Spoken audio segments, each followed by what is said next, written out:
Magandang gabi, Pilipinas! Narito po ang ulat sa lagay ng panahon ngayong Biyernes ng gabi, July 11, 2025.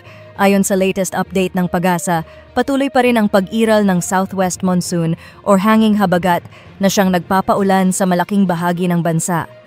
Isang tropical depression ang nabuo sa labas ng Philippine Area of Responsibility, ngunit hindi ito inaasahang papasok ng bansa. May posibilidad din ng isa pang LPA na mabuo sa silangan ng Mindanao sa loob ng 3 araw. Forecast ngayong gabi, mataas ang tsansa ng ulan sa mga sumusunod, Palawan, Occidental Mindoro, Cavite, Batangas, Zambales, Bataan, Metro Manila, Western Visayas, Negros Island Region, Zamboanga Peninsula, buong Mindanao. Maulap ang kalangitan, may mga light to moderate rains at malalakas na thunderstorms sa hapon at gabi. Maging alerto sa mga posibleng pagbaha at pagguho ng lupa, lalo na sa mga bulubunduking lugar.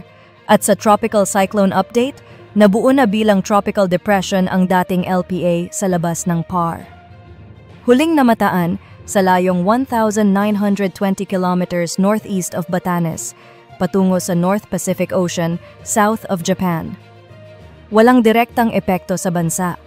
Ang cloud clusters sa east of Mindanao ay patuloy na minomonitor. Posibleng mabuo bilang LPA sa loob ng 3 araw. Maaaring pumasok ng PAR by Monday or Tuesday.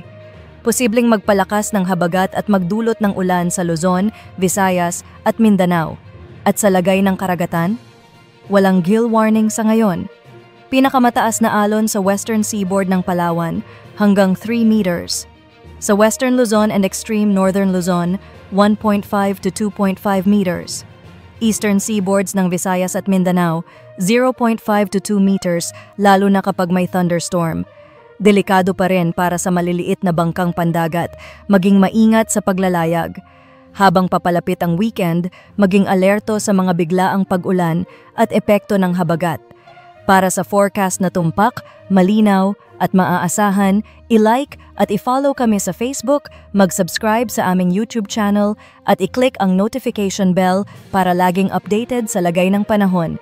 Maging handa po tayong lahat, lalo na sa mga lugar may banta ng baha at landslide.